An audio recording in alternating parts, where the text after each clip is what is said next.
Bismillahirrahmanirrahim. Assalamualaikum warahmatullahi wabarakatuh. Alhamdulillahilladzi qad a'tana ni'aman katsiran hatta nastati'a fi hadhil makanil mubarakah. Asyhadu an la ilaha illallah wahdahu la syarikalah wa asyhadu anna Muhammadan abduhu wa rasuluhu alladzi la nabiyya ba'da. Segala puji hanyalah milik Allah Subhanahu wa taala yang memberikan kita kesehatan, yang telah memberikan kita umur yang panjang sehingga pada kesempatan yang mulia ini kita semuanya masih diberikan kesempatan untuk menuntut ilmu. Kita masih diberikan kesehatan, kita masih diberikan kesempatan oleh Allah Subhanahu wa taala untuk memperbaiki kualitas ibadah kita. Mudah-mudahan kesempatan yang Allah berikan kepada kita betul-betul menjadi wasilah jalan taat di hadapan Allah Subhanahu wa taala. Shalawat beserta salam semoga terlimpah curahkan kepada baginda besar Nabi Allah Muhammad sallallahu alaihi wasallam yang mana telah memberikan penerangan kepada kita semuanya agar kita semuanya selamatun fid dunya wal akhirah, selamat di dunia ini dan selamat di akhirat. Dan juga tidak lupa kepada para sahabatnya, para tabi'in tabi'atnya kepada kita semuanya. Mudah-mudahan diakui sebagai umat Nabi Allah Muhammad sallallahu alaihi wasallam dan mendapatkan syafaatnya di yaumil kiamah nanti. Hadirin jamaah kajian subuh yang dirahmati oleh Allah Subhanahu wa taala. Sebelum masuk ke kajian kita lanjutkan yaitu kitab Tijanud Daruri, kita nadhamkan terlebih dahulu. Allahu Allah, Allahu Allahu ya Allah, Allahu Allah, Allahu Allahu ya Allah, Allah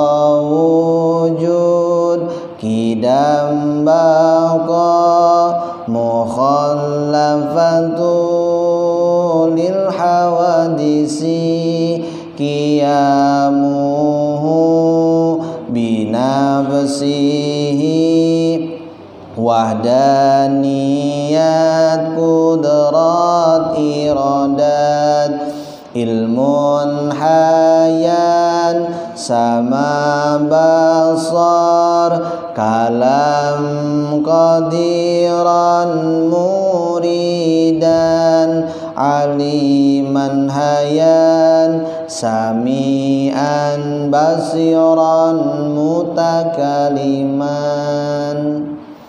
Masih ingat apa lupa lagi? Apa lupa ingat? Ya, yang biasa nadom yang ini kan wujud qidam baqa itu wajib hafal ya, aqwaidul iman. Sifat mustahilnya Adam hudus fana mumasalatul lil hawadisi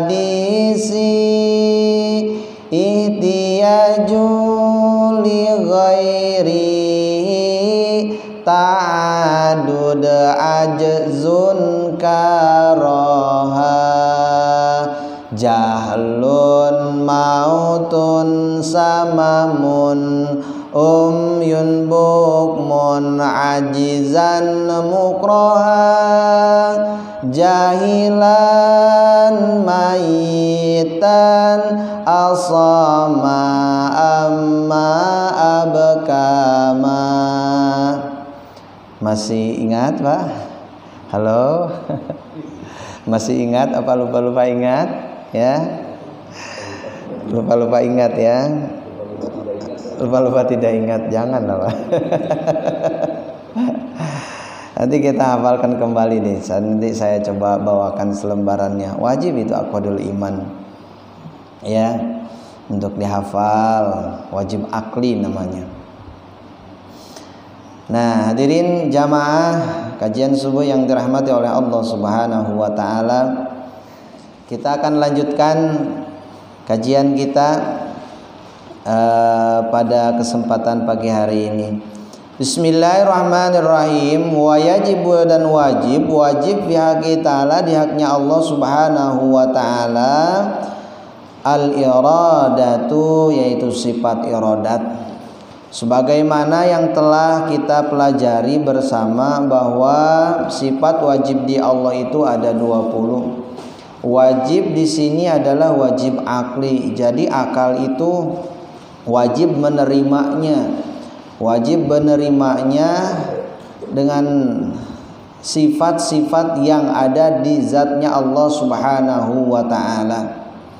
Allah Subhanahu wa ta'ala memiliki sifat wajib yang wajib diketahui oleh kita, yaitu wujud, qidam, baqa, mukhallafatul hawadisi, ya, qiyamuhu binafsihi, wahdaniyat, qudrat, iradat. Jadi kita baru masuk ke yang ke-8. Ya, sifat wajib di Allah yang ke-8 yaitu iradat. Ya. Setelah kita mematangkan wujud, artinya Allah ada mustahil, Allah tidak ada, dalilnya apa? Allah menciptakan langit dan bumi beserta seluruh isinya. Tidak mungkin ada tidak mungkin ada langit dan bumi dan kita semuanya kalau tidak ada yang menciptakan. Siapa yang menciptakannya? Itu Allah. Ya, itu wujud qidam, terdahulu, tidak mungkin. Ya, Allah itu huwal awwalu wal akhiru wal zahiru wal batin. Allah itu tidak ada awal dan tidak ada akhirnya. Kalau kita kan ada to be continuous, ya. Kita mah ada awal ada akhir, ya. Ada anak-anak, ada remaja, ada tua, ya, ada kakek-kakek. Kalau secara akliyah, ya, langsung deh masuk, ya, ke liang lahat. Ada juga yang lagi anak-anak, ada juga lah yang bapak-bapak, ya. Jadi memang itu siklus makhluk seperti itu. Nah, Allah itu wal awwal wal akhir wal zahir wal batin. Allah itu tidak ada awal, tidak ada akhir seperti makhluknya, dan Allah tidak disifati dengan sifatnya makhluk. Ya, saya ini hanya mereview aja ataupun mengulang kembali yang sudah disampaikan. Ketika ditanya manusia melihat dengan apa? Dengan mata. Mendengar dengan apa? Dengan telinga. Kalau berbicara dengan apa? Dengan mulut. Terus kalau ditanya Allah melihat dengan apa? Dengan mata, berarti makhluk dong. Kalau manusia mendengar apa? Dengan apa? Dengan telinga. Ya, kalau Allah mendengar dengan apa? Dengan telinga, makhluk dong. Ya. Jadi Allah itu melihat dengan zatnya sendiri, mendengar dengan zatnya sendiri, ya, yang tidak disifati dengan sifatnya makhluk. Akal manusia itu tidak akan sampai ke sana, begitu. Ya, jadi sifat nawalu seperti membahasakan Allahu alal arsyistawa. Ketika Allah duduk di atas singgasana, di atas kursi, gitu kan. Terus kita bayangkan, oh kalau duduk manusia itu di atas kursi itu seperti ini, gitu loh. Ya, di atas yang sangat megah, gitu ya. Terus di bawahnya ada rakyat-rakyatnya, ada bala tentaranya misalkan. Itu pandangan makhluk, ya. Allah itu berdiri dengan zatnya sendiri, tidak bisa disifati dengan sifatnya makhluk. Allah melihat dengan zatnya sendiri, Allah mendengar dengan zatnya sendiri, Allah pun berfirman dengan zatnya sendiri, ya. Seperti itu. Kapan dong kita bertemu dengan zatnya Allah? Nanti kalau Allah kehendaki bertemu dengan zatnya Allah, ya, di surganya Allah kelak nanti. Hadirin jamaah yang dirahmati oleh Allah Subhanahu wa taala, itu mereview sekilas, ya. Terus yang kemarin Allah Subhanahu wa taala bersifat kudrat, kuasa. Nah, sekarang iradah, Allah itu berkehendak. Ya. Wahya, dan adapun yang dimaksud dengan sifat iradah yaitu sifatun qadimatun, sifat yang terdahulu, qaimatun, dan berdiri sendiri bidzatihi ta'ala, di datnya Allah Subhanahu. Manusia ketika ketika manusia lapar, ya, maka pasti apa yang dia inginkan? Makan, kan? Ketika ia ngantuk maka tidur, ya. Itu akal manusia kan? Ketika pengen pengen pergi, maka tidak mungkin kalau misalkan tidak jalan, terlepas apakah naik motor, naik mobil, apakah jalan kaki, tidak mungkin tujuan tersebut dicapai kalau misalkan tidak melangkah. Itu hakikatnya makhluk, begitu, ya. Jangan sampai mudabdabun bainas samawati wal ard, jadi ke atas enggak, ke bawah enggak. Dalam artian manusia itu masih membutuhkan proses untuk menggapai apa yang ia inginkan. Itu iradah, dan iradahnya Allah itu bihaqi ta'ala bidzati, di zatnya Allah sendiri. Jadi iradah kehendaknya Allah itu sesuai dengan kehendak Allah. Jadi tidak bisa ada yang mengganggu-gugat, begitu. Ya. Kalau Allah berkehendak untuk sesuatu ataupun menghendaki terjadinya corona sekarang, ya, maka itulah kehendak Allah. Dan sebagai makhluknya, kita sebagai manusia, gimana caranya agar terhindar dari virus corona ini? Maka dengan adanya musibah wabah itu bukan semakin jauh dari Allah, tapi kita itu harus semakin dekat dengan Allah, begitu. Bagaimana caranya mendekat kepada Allah? Dengan memperbanyak ibadah kepada Allah. Seperti apa ibadahnya? Ya, baca Al-Quran, sholatnya berjamaah, ya, berzikir, bertasbih, bertahmid kepada Allah, kuatkan batin kita terus menerus seperti itu, ya. Ketika hati kita sudah dekat dengan Allah, maka kalau misalkan Allah tidak menghendaki sesuatu kepada seseorang, maka tidak akan yang namanya virus corona itu sampai kepada diri kita. Karena corona pun sama makhluk Allah, begitu. Ketika ketauhidan kita matang, ketika ketauhidan ataupun keyakinan kita mantap yang sudah didasari ikhtiar, nah itu bedanya. Kalau manusia itu ada ikhtiarnya. Ikhtiar itu ada dua, seperti apa Pak Ustadz? Ada ikhtiar dohir, ada ikhtiar batin. Ya, ikhtiar dohir seperti apa? Tiga ya, pakai masker, jaga jarak, sama apa lagi? Cuci tangan, betul. Iya, 3M. Jadi itu ikhtiar dohir. Ikhtiar batin apa? Ya, kita kembalikan lagi kepada yang maha memiliki musibah. Kita kembalikan lagi kepada yang maha memiliki masalah. Kita kembalikan lagi kepada yang maha memiliki virus. Siapa? Allah. Yang musibah ini jangan menjauh dari Allah, justru harus semakin dekat kepada Allah. Yang harus ditekankan baik-baik. Nanti akan dipilih tuh, ya, mana yang imannya menipis, mana imannya yang semakin meningkat. Ini ujian buat siapa? Buat kita. Bukan buat siapa-siapa, buat kita, ujian dari Allah. Ya. Ketika kita datang ke dokter, lalu dokter itu memberikan resep, ya, memberikan resep kepada kita. Setelah dokter ini memberikan resep dan kita minum obatnya, lalu kita sembuh, ya, di dalam hati kita berpikir seperti ini, untung ada dokter ini, ya. Benar gak seperti itu Pak? Betul tidak Pak seperti itu? Ya, untung ada dokter ini, ya.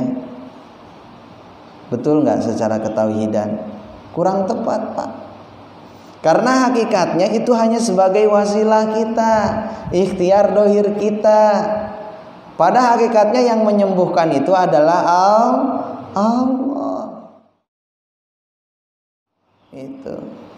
Ketika Allah mempunyai iradah, ketika Allah mempunyai kehendak terhadap hamba-hambanya, maka dimanapun ia posisi, mau kaya, mau miskin, mau dalam keadaan sulit, mau keadaan senang, ia selalu mengembalikannya kepada zat yang maha memiliki. Siapa? Yaitu Allah subhanahu wa ta'ala. Tidak ada keraguan, kecanggungan sedikit pun. Ketika rugi ia kembalikan lagi kepada Allah, karena mungkin selain kita ikhtiar, oh ternyata ada yang salah dalam sistemnya, oh ternyata ada yang salah, terus belajar seperti itu. Tapi kita sebagai orang yang bertauhid kepada Allah, maka kita ya tetap mengembalikan lagi setiap masalah itu kepada Allah. Maka jangan pernah berkecil hati dari rahmatnya Allah. Jangan pernah berkecil hati dari rahmatnya Allah. Karena kalau Allah sudah menghendaki sesuatu, faida arada syai'an ayyakula lahu kun fayakun, pasti terjadi, ya, pasti terjadi. Sekarang itu luar biasa, Pak. Ketika ada yang namanya di luar negeri itu masker, harga masker itu 22 juta, Pak, masker doang, Pak. Jadi masker itu ya semuanya tertutup dan di sini bisa mengeluarkan gas gitu ya, bisa mengeluarkan oksigen sehingga apa namanya semakin terjaga menurut pandangan manusia. Itu sistem yang diciptakan oleh manusia karena kecerdasan manusia. Coba. Tapi kalau Allah kehendaki, kalau Allah beriradah, kalau Allah mempunyai keinginan untuk sesuatu, misalkan terkena corona, itu bagian daripada kehendaknya Allah. Begitu, Pak. Ya. Ikhtiar tetap berjalan, tapi jangan sampai kita menghilangkan Allah, begitu. Kalau orang bertauhid itu seperti itu, ya. Kecil besar masalah yang kita hadapi, libatkan Allah, ya. Luas ataupun sempit yang sedang kita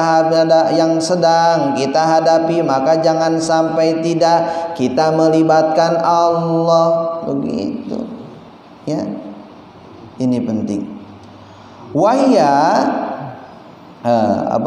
yuhassisu, yang mana mengkhususkan biha terhadap sesuatu tersebut, al mumkinu terhadap sesuatu yang mungkin, bil wujudi dengan adanya, bil wujudi dengan adanya sesuatu itu karena memang kehendak Allah, ya. Akal manusia, mata ini ada di depan, ya, dua. Allah bisa nggak menghilangkan mata? Mata ini ada dua. Terus mata ini fungsinya untuk melihat, ya, untuk membaca. Sedangkan Allah misalkan tidak memberikan ataupun tidak mengamanahkan mata kepadanya, bisa tidak ia hafal buku ataupun hafal pelajaran ataupun hafal Al-Quran? Bisa tidak? Bisa tidak, Pak? Bisa tidak? Bisa. Kenapa? Karena itu di ranahnya kehendaknya Allah. Walaupun tidak memiliki mata, tetapi kalau Allah sudah mempunyai kehendak ataupun iradahnya untuk ia hafal Quran, bisa gitu, ya Pak, ya. Nah, ini yang harus kita yakini betul-betul, iradah kehendak Allah bil wujudi dengan adanya, ya, au bil adami atau ya dengan tidak adanya sesuatu hal. Allah suka kehendaki corona yang sekarang ada, mungkin kalau Allah kehendaki besok tidak ada, bisa jadi, ya. Makanya kuatkan kuatkan imannya, kuatkan doanya, ya minimal lingkungan kita, paling minimal keluarga kita ataupun diri kita terus munajat kepada Allah Subhanahu wa taala, ya sambil ikhtiar dohir. Nah, seperti itu ya. Karena itu ada di dalam ranah iradah ataupun kehendaknya Allah Subhanahu wa taala. Ada tidaknya itu adalah kehendak Allah, ya. Ustaz, kok kenapa nyiptain setan? Padahal setan itu kan untuk menyesatkan manusia, ya. Ngapain coba ya? Kalau misalkan Allah, nah itu kalau Allah menciptakan makhluknya, ngapain coba Allah nyiptain kita? Terus ini terus setelah itu nanti ada yang masuk surga, ada yang masuk neraka, di dunia ada yang digoda oleh setan. Ngapain sih Allah seperti itu? Ya, coba. Ya, ngapain sih Allah seperti itu? Nah, disinilah ini sudah kehendaknya Allah dan itu merupakan ranahnya yang tidak bisa ditembus oleh akal manusia. Kehendaknya Allah, ya. Seperti itu. Di daerah panas, Arab Saudi panas, tapi Allah kehendaki makmur. Mau sayuran ada, mau terong-terongan ada, ya. Coba. Padahal secara logika, secara akal kita coba mau nanam sesuatu aja, ya gimana? Butuh tanah yang subur kan? Itu akal manusia kan? Akal manusia seperti itu. Tapi kalau Allah menghendaki, bahkan di dalam ayat yang wa ma min dzabbatin fil ardi illa 'ala Allahi rizquha, gitu. Semuanya Allah Subhanahu wa taala ya ciptakan manusia ini fil ardi, di muka bumi ini, 'alallahi rizquha, bersama rezekinya. Orang yang di yang di Mekah pun bisa makan sayur-sayuran, ya. Di kita pun katanya kurma nggak jadi, bisa tapi sekarang ada kurma bisa jadi di Indonesia, ya, dan bahkan bisa berbuah di kita itu. Coba. Nah, akal manusia itu tidak bisa menembus batas kehendaknya Allah. Jadi ketika mentok pikiran kita, kalau orang yang bertauhid kepada Allah sudah terjadi dalam iradahnya Allah, maka tidak ada yang bisa menghalangi ataupun tidak bisa ada yang bisa memutus, bahkan kita tidak bisa menembus kehendak ataupun iradahnya Allah tersebut. Begitu, ya. Au bil gina, atau Allah Subhanahu wa taala jadikan ia menjadi kaya. Allah menghendaki seseorang jadi kaya. Allah yang menghendaki seseorang untuk menjadi sugih, hartanya di mana-mana, gitu kan, kontrakannya di mana-mana, tanahnya di mana-mana, ya, istrinya di mana-mana. Istrinya apa di mana-mana, ya. Tuh. Allah yang menghendaki, Allah yang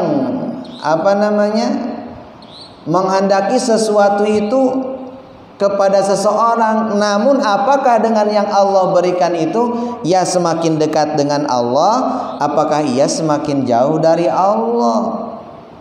Jangan sampai Allah memberikan kesugihan, jangan sampai Allah Subhanahu wa taala memberikan kekayaan, jangan sampai Allah Subhanahu wa taala berikan keluasan rezeki, justru menjauhkan ia dari Allah, bahkan tidak menjadikan rezeki tersebut barokah. Apa itu Ustadz barokah?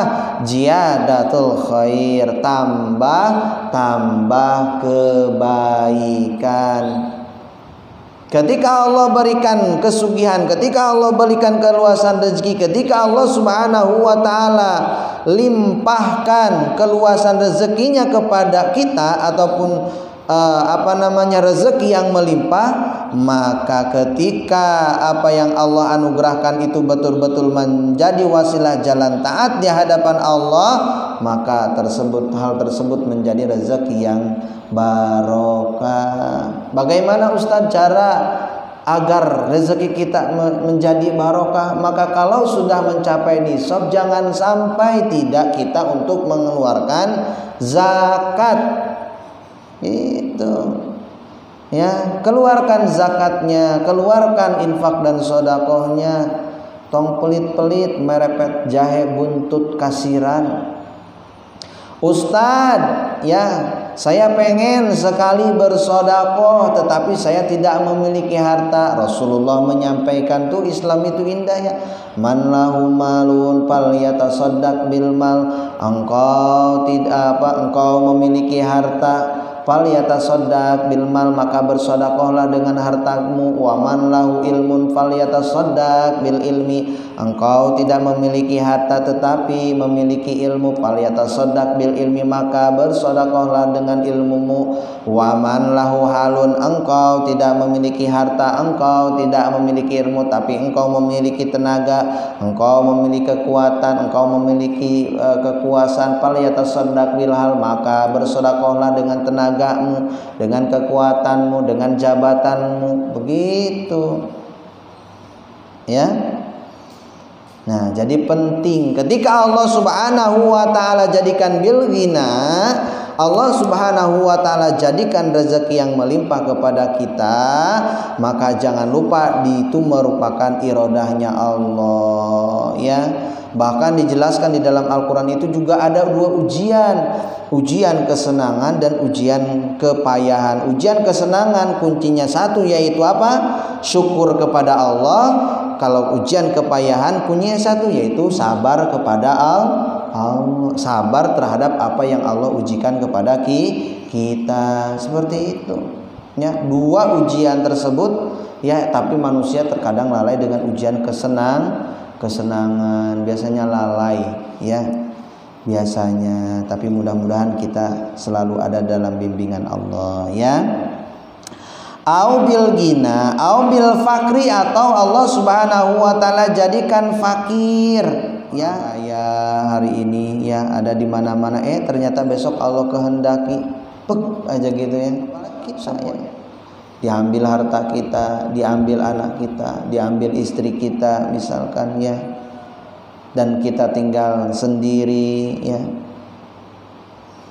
Itu semuanya terjadi karena iradah kehendaknya Allah Subhanahu wa taala sanggup menjadikan fakir, Allah Subhanahu wa taala sanggup untuk menjadikan ghina. Dan ketika kondisi itu terjadi, maka kita harus meyakini betul-betul dengan kehendak ataupun iradahnya Allah ini, kita semakin dekat dengan Allah, karena tidak ada yang terjadi kepada kita melainkan hanya kehendak Allah. Au bil ilmi, atau Allah Subhanahu wa taala jadikan ia paham dengan hal tersebut.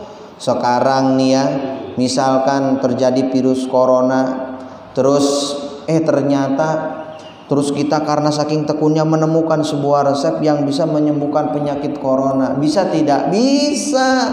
Kalau Allah kalau Allah berkehendak ya. Kalau Allah Subhanahu wa taala menghendaki hal tersebut, bisa ya. Karena apa? Ilmu itu adalah merupakan pemberian dari Allah, dan ketika Allah Subhanahu wa taala berikan kepahaman kepada kita, berikan kecerdasan kepada kita, berikan pengertian kepada kita tentang sesuatu hal yang dianggap sulit oleh orang lain tetapi kita bisa, itu juga merupakan iradah dan kehendaknya Allah. Begitu Pak. Yang di sini, yang ngaji, yang kumpul di sini berbeda. Yang saya sampaikan ada yang 100% paham, ada yang 50% paham, ada yang 35% paham. Semuanya berbeda-beda. Ya. Kaitannya dengan apa? Dengan kehendaknya Allah. Gitu. Makanya kalau di pondok pesantren itu satu yang ditekankan, keberkahan guru ini penting. Orang pintar belum tentu mempunyai keberkahan guru, ya, keberkahan dalam ilmu. Nah, Allah Subhanahu wa taala ya menghendaki sesuatu hal ataupun Allah menghendaki kita semuanya paham terhadap sesuatu hal, au bil jahli, atau Allah Subhanahu wa taala ya menjadikan kita ketidakpahaman dengan sesuatu hal. Pokoknya ya udah dughulubet nyawa, ya sudah berusaha sekuat tenaga, ternyata Allah menghendaki kita untuk tidak memahami tersebut, maka tidak akan paham. Akal kita dibatasi oleh Allah, ya. Bahkan ada sebuah cerita, ya, ini nyawa ini keluar dari mana? Ada seorang profesor melakukan sebuah penelitian terhadap cecak. Lalu cecak itu dimasukkan ke dalam botol. Ingin mengetahui ya botol itu secara partikular, secara sangat padat sekali gitu. Dimasukkan, gimana caranya nyawa ini keluar gitu. Mau menemukan rumusnya gimana? Ya. Ternyata cecak pun itu mati. Ya, lewatnya lewat mana? Padahal secara ilmu yang manusia miliki tersebut, profesor tersebut itu sudah tidak mungkin bisa keluar. Nah, disinilah ya ada irodahnya Allah, ya. Tidak mungkin bisa tembus kalau Allah tidak menghendaki sesuatu hal, gitu. Aubil jali, kita itu makhluk yang bodoh. Makanya kenapa Nabi Allah Muhammad SAW menyampaikan kepada kita tolabul ilmi minal mahdi ilal lahdi, sampai liang lahat kita terus belajar, memahami ayat-ayat Allah, memahami ciptaan Allah, ya, menguasai tentang sesuatu hal. Silakan menguasai ilmu perdagangan, menguasai ilmu manajemen, menguasai ilmu perbisnisan, silakan terus gitu. Satu hal kita jangan sampai lupa, ilmu agama itu yang akan menyelamatkan kita semuanya di dunia dan di akhirat kelak nanti. Kenapa? Karena ilmu agama akan menghantarkan amal tersebut akan mengantarkan keikhlasan tersebut akan menghantarkan kita menuju rahmatnya Allah yang akan menghantarkan kita menuju surganya Allah Subhanahu wa ta'ala. Iya, Pak. Insyaallah ya. Au bil jari ila ghaira dalika waliduha, dan adapun yang menjadi lawanan tersebut al karoha, yaitu karoha terpaksa. Wadalilu, ya, maksudnya terpaksa di sini jadi ada yang memaksa Allah gitu, ya. Jadi Allah itu ada atasannya lagi gitu. Ayo cepetan keluarkan itu gitu. Allah cepetan lakukan itu. Tidak, ya. Ya, Allah tidak terpaksa ya melakukan ataupun memberikan sesuatu. Wadalilu, dan alapun yang menjadi dalilnya autentik terhadap hal tersebut ataupun Allah memiliki bersifat irada, anahu, karena sesungguhnya Allah Subhanahu wa taala laukana karihan, kalau seandainya Allah itu terpaksa untuk melakukan sesuatu hal, lakana azizan, maka itu apes, ya, ajiz, ya, bukan Allah, ya, ajizan, masih ada waqanu, dan kalau seandainya hal itu terjadi kepada Allah yaitu ajizan, hal tersebut itu mahalun, mustahil bagi Allah Subhanahu wa ta'ala. Nah, itulah jamaah kajian subuh yang dirahmati oleh Allah Subhanahu wa ta'ala. Mudah-mudahan kita semuanya semakin mantap ketauhidan kita kepada Allah Subhanahu wa ta'ala, bahwa tidak ada yang terjadi di muka bumi ini melainkan hanya kehendaknya Allah Subhanahu wa ta'ala, dan kita semakin mantap ketauhidan kita, dan dengan ujian yang Allah berikan kepada kita justru semakin mendekatkan diri kita kepada Allah Subhanahu wa ta'ala. Hadirin jamaah yang dirahmati oleh Allah Subhanahu wa taala, itu saja yang dapat saya sampaikan. Kurang lebihnya mohon dibukakan pintu maaf yang sebesar-besarnya. Hadanallahu wa iyyakum ajma'in wallahul muwaffiq ila aqwamit thoriq. Wassalamualaikum warahmatullahi wabarakatuh.